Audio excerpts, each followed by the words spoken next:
Hello, ಎಲ್ಲರಿಗೂ ನಮಸ್ಕಾರ. ಹೇಗಿದ್ದೀರಾ? ನಾನು ನಿಮ್ಮ ಶಶಿ ಮಾತಾಡ್ತಿದ್ದೀನಿ. ನಾನು ಇವತ್ತೊಂದು ಒಳ್ಳೆ ಒಂದು ಕೇಕ್ ತೊಗೊಂಡು ಬಂದಿದ್ದೀನಿ. ಯಾವ ಥರ ಅಂತಂದರೆ ಎಗ್ಲೆಸ್ ಕೇಕು. ಎಗ್ ಬೇಡ, ಮತ್ತು ಓವನ್ ಬೇಡ, ಎಣ್ಣೆ ಬೇಡ, ಏನೇನು ಬೇಡ. ಬರೀ ಒಂದು 4 ಐಟಮ್ ಹಾಕಿ ನಾನು ಒಂದು ಕೇಕ್ ಮಾಡಿದ್ದೀನಿ. ನೋಡಿ ಎಷ್ಟು ಚೆನ್ನಾಗಿ ಬಂದಿದೆ. ಅದು ಕಟ್ ಮಾಡ್ತಾನೆ ಮನಸ್ಸೇ ಬರ್ತಾರೆ ನನಗೆ. ನೋಡಿ ಎಷ್ಟು ಚೆನ್ನಾಗಿದೆ ಅಂತಂದರೆ ತುಂಬ ಚೆನ್ನಾಗಿ ಬಂದಿದೆ. ನೋಡಿ ಒಂದು ಸಲ ನೀವು ಮಾಡಬೇಕು ಮನೇಲಿ. ನೋಡಿ ಎಲ್ಲ ಕೇಕ್ ನಾನು ಸ್ವಲ್ಪ ಟೂಟಿ ಫ್ರೂಟಿ ಜಾಸ್ತಿ ಹಾಕಿದ್ದೆ, ತುಂಬ ಚೆನ್ನಾಗಿ ಬಂದಿದೆ. ನೀವು ಒಂದು ಸಲ ಮನೇಲಿ ಈ ಥರ ಮಾಡ್ಕೊಳ್ಳಿ. ನೀವು ತುಂಬ ಇಷ್ಟ ಆಗ್ತಾರೆ. ಮಕ್ಳಿಗಂತೂ ತುಂಬ ಕೇಳ್ತಾರೆ, ಮಕ್ಳಿಗೆ ಥರ ಮಾಡ್ಕೊಳ್ಳಿ ಅಂತ. ಓವನ್ ಇರುತ್ತೆ, ಒಬ್ಬರು ಮನೆ ಓವನ್ ಇಲ್ಲಲ್ಲ, ಅವರು ಏನು ಮಾಡೋಕ್ಕೆ ಅಂದ್ಕೊಳ್ಳೋರು ಈ ಥರ ಒಂದು ಕೇಕ್ ಮಾಡ್ಕೊಳ್ಳಿ. ಸಿಂಪಲ್ ಆಗಿದ್ದು ತುಂಬ ಚೆನ್ನಾಗಿದೆ. ಬನ್ನಿ ಹೇಗೆ ಮಾಡಿದೆ ಅಂತ ಒಂದು ಸಲ ನೀವು ಹೋಗಿ ಕ್ಲಿಪ್ಪಿಂಗ್ ನೋಡ್ಕೊಂಡು ಬನ್ನಿ. ನಾನು ಇವಾಗ ಎಗ್ಗಿಲ್ದಲ್ಲ ಒಂದು ಕೇಕ್ ಮಾಡ್ತೀನಿ, ರವೆ ಕೇಕು. ಮೈದಾ ತಿನ್ನಲ್ಲ ಅನ್ನೋರು ಏನು ಮಾಡಬೇಕು, ಈ ಥರ ಒಂದು ರವೆ ಕೇಕ್ ಮಾಡ್ಕೊಳ್ಳಿ. ತುಂಬ ಈಸಿ. ಓವನ್ ಬೇಡ ಇದಕ್ಕೆ. ಬರೀ ಒಂದು 20 ನಿಮಿಷಕ್ಕೆ ನಿಮಗೆ ಒಂದು ಕೇಕ್ ರೆಡಿ ಆಗುತ್ತೆ. ಬನ್ನಿ. ಫಸ್ಟ್ ನಾನು ಒಂದು 200 ಗ್ರಾಮ್ ಅಷ್ಟು, ನೋಡಿ ಇದನ್ನು ಅಮೂಲ್ ಹಾಲು ತೊಗೊಂಡಿದ್ದೀನಿ. ನೀವು ಯಾವ ಹಾಲು ತೊಗೊಳ್ಳಿ. ನಾನು ಇತ್ತೊಂದು ಹಾಕ್ತೀನಿ. ಇದು ಒಂದು 200 ಗ್ರಾಮ್ ಅಷ್ಟಿದೆ ಹಾಲು. ನಾನೆಲ್ಲ ತೊಗೊಳಲ್ಲ, ಇನ್ನೂ ಸ್ವಲ್ಪ ಬೇಕು. ಆಮೇಲೆ ಇದಕ್ಕೆ ನಾನು ಇವಾಗ 1 ಕಪ್ ಅಷ್ಟು ನಾನು ರವೆ ಹಾಕ್ಕೊತೀನಿ. ಫಸ್ಟು 1 ಕಪ್ಪು ಶುಗರ್ ಹಾಕ್ಕೊತೀನಿ. ಶುಗರ್ ಹಾಕ್ಕೊಂಡು ಒಂದು ಅರ್ಧ ಕಪ್, ಮುಕ್ಕಾಲು ಕಪ್ ಅಷ್ಟು ಮೊಸರು. ಇಷ್ಟು ನಾನು ಮಿಕ್ಸ್ ಮಾಡ್ತೀನಿ ಚೆನ್ನಾಗೆ. ನಾವು ಆರಾಮಾಗಿ ನಾವು ಮನೇಲೇ ಒಂದು ರುಚಿಕರವಾದ ಕೇಕು ಮನೇಲೇ ಮಾಡ್ಕೊಬೋದು. ಶುಗರ್ ಬೇಡ ಅಂದ್ರೆ ನೀವು ಬೆಲ್ಲ ಕೂಡ ಹಾಕ್ಕೊಬೋದು. ಬೆಲ್ಲ ಬೇಡ ಹನಿ ಹಾಕ್ಕೊಳ್ಳಿ, ಚೆನ್ನಾಗಿರುತ್ತೆ. ಚೆನ್ನಾಗಿದೆ ಬೀಟ್ ಮಾಡಿಬಿಟ್ಟು ಒಂದು 20 ನಿಮಿಷಕ್ಕೆಲ್ಲ ಕೇಕು ರೆಡಿ ಆಗುತ್ತೆ. ನೋಡಿ ಇದು. ಇವಾಗ ಇದಕ್ಕೆ ನಾನು ಏಲಕ್ಕಿ ಪುಡಿ, ಸ್ವಲ್ಪ ಟೇಸ್ಟ್ಗೆ ಸ್ವಲ್ಪ ಏಲಕ್ಕಿ ಪುಡಿ, ಹಾಗೆ ಸ್ವಲ್ಪ ಫುಡ್ ಕಲರ್ ಹಾಕ್ಕೊತೀನಿ, ಆರೆಂಜ್ ಕಲರು. ಇದು ಆರೆಂಜ್, ರೆಡ್ ಅಂತ ಆರೆಂಜ್ ಅಂತ ಕೊಟ್ಟಿದ್ದೆ ನಾನು. ನೋಡಿ ಇದು ಆರೆಂಜ್ ಅಂತ ಇದೆ. ಆರೆಂಜ್. ಇದಕ್ಕೆ ನಾನು ಇವಾಗ 1 ಕಪ್ ನಾನು ರವೆ ಹಾಕ್ಕೊಡ್ತೀನಿ. ಇದು ಬಂದು ಬಾಂಬೆ ರವೆ.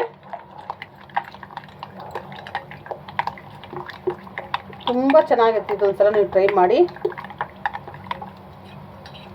ಚೆನ್ನಾಗಿದು ಮಿಕ್ಸ್ ಆಗಲಿ. ಇದಕ್ಕೆ ನಾನು ಇವಾಗ 1 ಸ್ಪೂನ್ ತುಪ್ಪ ಹಾಕ್ಕೊತೀನಿ. ತುಪ್ಪ ಬೇಡ ಅಂದರೆ ನೀವು ಒಂದು 2 ಸ್ಪೂನು ಆಯಿಲ್ ಕೂಡ ಹಾಕ್ಕೊಬೋದು.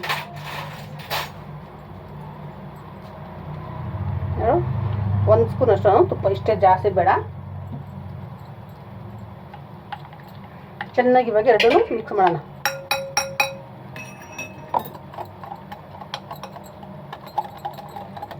ಮಿಕ್ಸ್ ಮಾಡಿಬಿಟ್ಟು ಒಂದು 10 ನಿಮಿಷ ನೆನೆ ಇಡಕ್ಕೆ ಬಿಡೋಣ.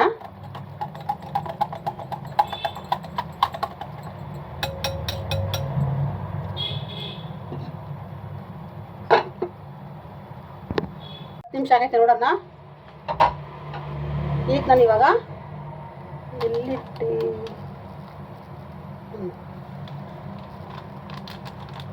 ಒಂದು ಇನ್ನೊಂದು ಪ್ಯಾಕೆಟ್, ಜಾಸ್ತಿ ಹಾಕೋದು ಬೇಡ, ಇನ್ನೊಂದು ಸ್ವಲ್ಪ ಹಾಲು ಹಾಕ್ತೀನಿ.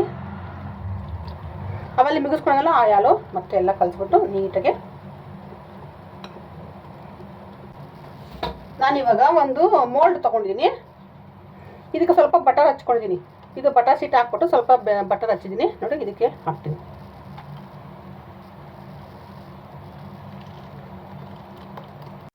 ಇದು ಇವಾಗ ಸೆಟ್ ಆಗಿದೆ. ಇದಕ್ಕೆ ಮೇಲೆ ನಾನು ಟೂಟಿ ಫ್ರೂಟಿ ಹಾಕ್ತೀನಿ. ನೀವು ಯಾವ್ದಾದ್ರು ಡ್ರೈ ಫ್ರೂಟ್ಸ್ ಇದ್ದರೆ ಡ್ರೈ ಫ್ರೂಟ್ಸ್ ಹಾಕ್ಕೊಳ್ಳಿ, ಪರವಾಗಿಲ್ಲ. ಇದೇ ಬೇಕಂತೇನಿಲ್ಲ. Colour ಚೆನ್ನಾಗಿರುತ್ತಲ್ವ, design. ಮಕ್ಕಳಿಗೆ ಈ ಥರ ಮಾಡಿಕೊಟ್ಬಿಟ್ರೆ ಬೇಕ್ರಿ ತಿಂಡಿಗಳೇ ಕೇಳಲ್ಲ ಮಕ್ಕಳು. ಸ್ವಲ್ಪ ಜಾಸ್ತಿನೇ ಹಾಕಿ ಟೂಟಿ ಫ್ರೂಟಿ. ಇದೊಂದ್ಸಲ ನಾನು ಟೂಟಿ ಫ್ರೂಟಿ ಮಾಡೋದನ್ನು ತೋರಿಸ್ತೀನಿ, ವಿಡಿಯೋ ಮಾಡಿ ತೋರಿಸ್ತೀನಿ.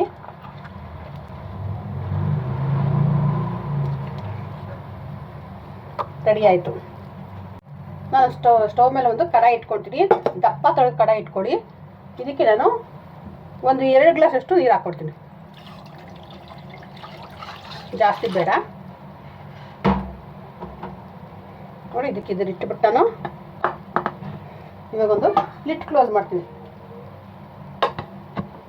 ಒಂದು 20 ನಿಮಿಷ ಇದು ಚೆನ್ನಾಗಿ ಬೆಂದಿದೆ, ಬೇಯಬೇಕಿದು ಒಂದು 20 ನಿಮಿಷ. ಬನ್ನಿ ಇದಾಗಿದೆ ನೋಡೋಣ. ಇಲ್ಲಿ ಇಷ್ಟಕ್ಕೂ ಒಂದು ಕಡ್ಡಿ ತಗೊಂಡು ಚುಚ್ತೀವಿ.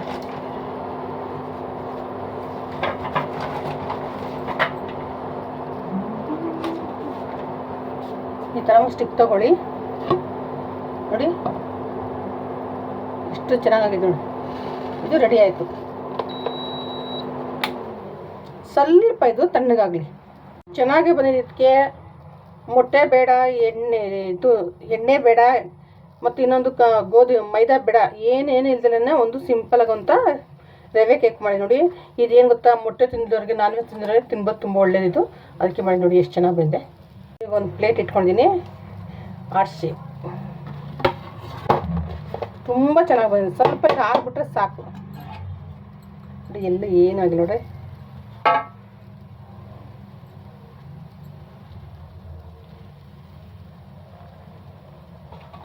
ಎಷ್ಟು ಸ್ಪಾಂಜ್ ಥರ ಬಂದಿದೆ ನೋಡಿ. ನೋಡಿ ನೋಡಿ ಎಷ್ಟು ತುಂಬ ಚೆನ್ನಾಗಿ ಬಂದಿದೆ. ನನಗಂತೂ ಈ ಕೇಕ್ ನೋಡ್ತಾರೆ ಇದು ನಾನು ಮಾಡಿದ್ದು ಅನಿಸುತ್ತೆ, ಅಷ್ಟು ಚೆನ್ನಾಗಿ ಬಂದಿದೆ. ಒಂದು 20 ಮಿನಿಟ್ಸಲ್ಲಿ ಇದು ಕೇಕ್ ರೆಡಿ ಆಗುತ್ತೆ ನೋಡಿ. ಎಷ್ಟು ಸ್ಪಾಂಜ್ ಥರ ಇದೆ ಅಂತ, ತುಂಬಾ ಚೆನ್ನಾಗಿ ಬಂದಿದೆ. ಒಂದು ಸಲ ನೀವು ಅದ್ರಲ್ಲಿ ಬೇರೆ ಏನು ಗೊತ್ತಾ, ನಾನ್ ವೆಜ್ ತಿನ್ನಲ್ಲ, ಮೊಟ್ಟೆ ತಿನ್ನಲ್ಲ ಅನ್ನೋರಿಗೆ ತುಂಬ ಒಳ್ಳೆ ಕೇಕ್ ಇದು.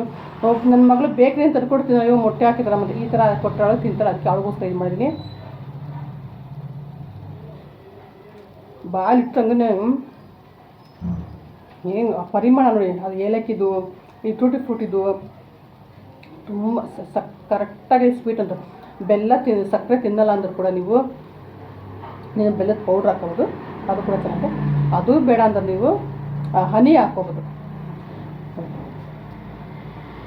ಲಾಸ್ಟ್ವರೆಗೂ ನೋಡಿ, ನೀವು ನಿಜವಾಗ್ಲೂ ಹೇಳ್ತೀನಿ, ನೀವು ತುಂಬ ಚೆನ್ನಾಗಿ ಬಂದಿದೆ ಕೇಕ್. ಈ ಥರ ನಿಮ್ಮ ಮನೇಲಿ ಮಾಡ್ಕೊಳ್ಳಿ.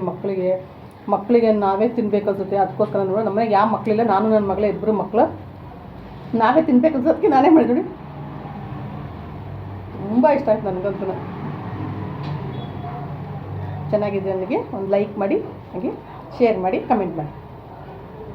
ಓಕೆ, ಬಾಯ್.